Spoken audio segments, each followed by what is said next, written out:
Hello friends, welcome to the Khodal Education. I am Disha Sharma and today's subject is Advanced Accounting and Auditing means the auditing 2.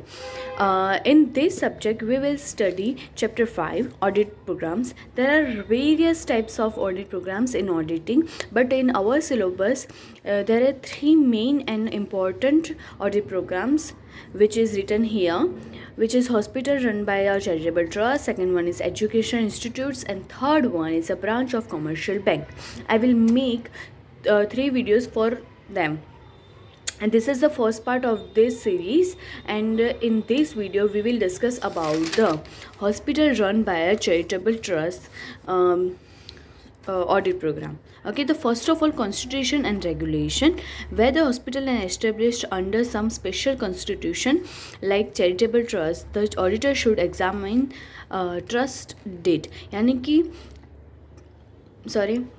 जो hospital कहाँ से शुरू की गई है, किस स्पेशल कॉन्स्टिट्यूशन किसकी लीगलाइजेशन में शुरू की गई है, चैरिटेबल ट्रस्ट का नाम, वो सब ऑडिटर को देखना पड़ेगा. Second one is acts and provisions. The provisions of the act applicable to trust or institution should be carefully noted. यानी कि उसके प्रोविज़न्स कौन कौन से हैं और कौन से एक्ट उसमें डाले गए हैं, और वो हमें अच्छे से देखना होगा. The provisions regarding investment of trust funds, transfer of immovable properties, application of trust income and trust fund should be carefully noted. यानी कि जो प्रोविज़न के अकॉर्डिंग इन्वेस्टमेंट और जो इन्वेस्टमेंट होते हैं ट्रस्ट फंड्स के, उसे कैसे ट्रांसफ़र किया गया है, इमूवेबल प्रॉपर्टीज़ और को कैसे अंदर दिखाया गया है, एप्लीकेशन ऑफ ट्रस्ट इनकम यानी कि ट्रस्ट की जो इनकम है उसको कैसे दिखाया गया है, वो सब हमें अच्छे से नोट करना पड़ेगा. Third one is accounting system and accounts. The auditor should examine the method of accounting system followed by the trust. यानी कि जो ट्रस्ट है वो कौन सी अकाउंटिंग सिस्टम फॉलो कर रहा है. There are various type of accounting system in our account. So वो पर्टिकुलर कौन सी अकाउंटिंग सिस्टम यूज़ कर रहा है वो ऑडिटर को देखना पड़ेगा.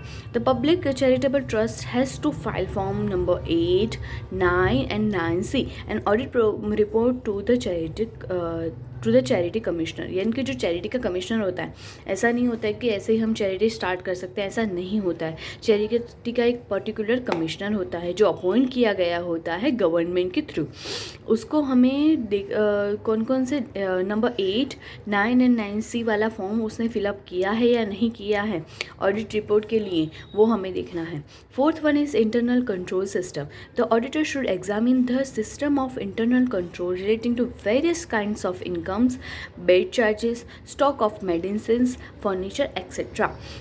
जो ऑडिटर होता है उसको एग्जामिन सबको देखना पड़ता है कि अंदर का कंट्रोल कैसा है, कि उसकी जो इनकम हो गई, फिर बेड के चार्जेस है कितने हैं, फिर स्टॉक मेडिसिन के स्टॉक कितने रखते हैं ये लोग, फर्नीचर कौन कौन सा है, ये सब इंटरनल जो कंट्रोल होता है वो ऑडिटर को देखना पड़ता है. The system of issue of medicine, clothes, bandages and other equipments. यानी कि जो सिस्टम में इश्यू होंगे, कौन कौन से मेडिसिन के हो गए, कपड़ों की जो बैंडेज होती है उसके हो गए, और अदर दो इंस्ट्रूमेंट हो गए, इक्विपमेंट्स हो गए, और जो भी लगता है उसकी जो इश्यू है वो भी उसे देखने पड़ेंगे. Fifth one is vouching of cash receipts to check the voucher of membership, donation etcetera. यानी कि जो वाउचर होते हैं मेंबरशिप के हो गए, डोनेशन हो गए, अगर आप कुछ भी उसमें डोनेशन डाल रहे हो या उसकी मेंबरशिप ले रहे हो तो उसका वाउचर तो होगा ना, तो उस वाउचर को वो उसे देखना पड़ेगा. To check the list of donors and receipts issued to them.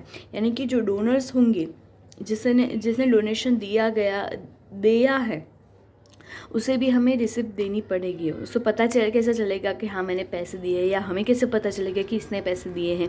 तो जो रिसिप्ट देंगे उसको उसे चेक करना पड़ेगा. The income from interest and dividend should be verified with the dividend and interest warrants.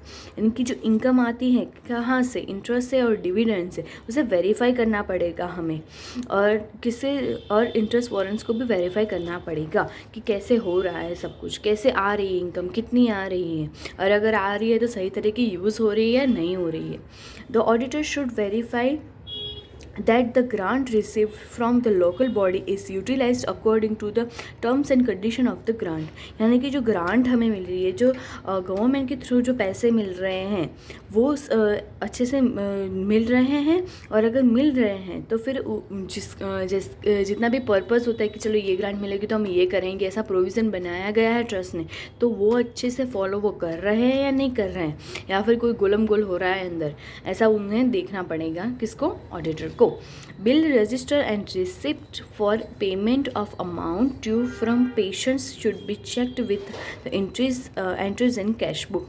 यानी कि जो बिल्स का रजिस्टर होता है उसमें पेमेंट की रिसिप्ट और पेशेंट चेक किया गया है उसकी सारी एंट्रीज कैश बुक में होनी चाहिए।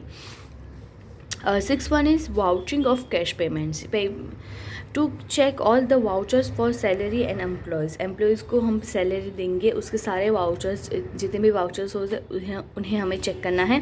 The internal control system for purchase of medicine, injection, bandages and other equipments should be examined. यानी कि हम अंदर की इंटरनल कंट्रोल में क्या आएगा, तो मेडिसिन हो गए, इंजेक्शन्स हो गए, बैंडेजेस हो गए, और अंदर इक्विपमेंट्स, अंदर जो दूसरी चीज़ें हमें लगेगी वो सब सही से आ रही है या नहीं आ रही है, उसे हमें देखना पड़ेगा। To purchase of x-ray machines and other hospital equipments by the resolution of the managing committee. या जो मैनेजिंग कमेटी के द्वारा एक्सरे मशीन हो गया या हॉस्पिटल के दूसरे ऐसे दूसरे साधन होते हैं जो रेगुलरली हमें हॉस्पिटल में देखने के लिए मिलते हैं, वो वाले अच्छे से है या नहीं है, वो मैनेजिंग कमेटी ने जैसे डिसाइड किया है वैसे है या नहीं, वो हमें चेक करना पड़ेगा। The donation is receive for specific purpose, the auditor should check the amount of donation is utilized for specific purpose. यानी अगर किसी ने पर्टिकुलरली किसी चीज़ के लिए, किसी हेतु के लिए डोनेशन दिया गया है, जैसे कि किसी ने डोनेशन दिया है कि चलो भैया 1 लाख की एक्सरे मशीन आप ले लेना, मैं आपको डोनेशन देता हूँ। हमने डोनेशन ले भी लिया, उसको रिसिप्ट भी दे दी, हमने रिसिप्ट ले भी ली, अपने ऑडिटर को दे भी दी, पर अगर 1 लाख से कम का एक्सरे मशीन आया है तो भी ऑडिटर को चेक करना पड़ेगा, या 1 लाख से ज़्यादा आया है या नहीं वो भी उसे चेक करना पड़ेगा। यानी कि जो स्पेसिफिक पर्पस से हमें डोनेशन मिला है वो ही स्पेसिफिक पर्पस कंप्लीट होना चाहिए, ये देखने की जिम्मेदारी ऑडिटर की है। 7th one is verification and valuation of assets and liabilities. Cash and bank balance should be verified according to balance sheet। यानी कि जो हमारे पास कैश और बैंक बैलेंस है वो बैलेंस शीट का टैली होना चाहिए, दोनों में सेम ही अमाउंट होनी चाहिए, ज़्यादा कम होनी नहीं चाहिए। The stock of medicines, injection, bandages and other instruments should be verified and checked with book records। यानी कि जो बुक में रिकॉर्ड्स हैं कि या इतने इंजेक्शन है, इतने बैंडेजेस है या इतने इंस्ट्रूमेंट है, वो अपने बुक रिकॉर्ड्स के साथ और स्टॉक के साथ वेरीफाई होना चाहिए। स्टॉक में जितने हैं उतने ही बुक में होना चाहिए, या बुक में है उतने ही स्टॉक में होना चाहिए, प्लस माइनस नहीं होना चाहिए। The auditor should examine the fixed assets are shown at the cost-like depreciation in the balance sheet। अगर किसी असेट की डेप्रिसिएशन कम वैल्यू की गई है तो उसे भी ऑडिटर एग्जामिन करेगा, उसे भी ऑडिटर देखेगा। Allocation of expenses। The auditor should examine capital revenue and marginal revenue. Capital expenditure and margin expenditure are shown in income and expenditure account correctly or not। Auditor को देखना पड़ेगा कि marginal revenue हो गया, capital revenue हो गया, capital expenditure और margin expenditure वो सही से दिखाए गए हैं या नहीं, वो हमें किसको देखना पड़ेगा? ऑडिटर को। And here we just finished our first topic which is hospital run by a charitable trust। अभी हमारा सेकेंड टॉपिक होगा education institute, and the third one होगा commercial branch of commercial bank. तो ये दोनों वीडियो देखना बिल्कुल मत भूलना, इसके बाद तुरंत बाद वो आ जाएगा वीडियो, मैं अपलोड कर दूँगी। और अगर इसकी आपको कॉपी चाहिए तो हम मेरे इंस्टाग्राम आईडी है खोडल एजुकेशन करके, वहाँ पे मैं ये डाल दूँगी, तो आप जल्दी से वहाँ से रिकैप कर सकते हो। और मैंने दूसरे सब्जेक्ट्स के भी वीडियो बनाई हैं, इस ऑडिटिंग की भी 2 वीडियो अपलोड हो चुकी हैं, वहाँ से भी आप उसको देख सकते हो, सीख सकते हो। दूसरे सब्जेक्ट्स के भी हैं, जैसे कि बिज़नेस लॉ की हो गई, इकोनॉमिक्स की हो गई, फंडामेंटल्स ऑफ मैनेजमेंट की भी हो गई, फाइनेंशियल मैनेजमेंट की भी हो गई, वो सब वहाँ जाके आप देख सकते हो। और ये वीडियो अच्छा लगे तो अपने फ्रेंड्स के साथ ज़रूर शेयर करें, उसे उन्हें भी हेल्प मिलेगी जैसे आपको मिली है।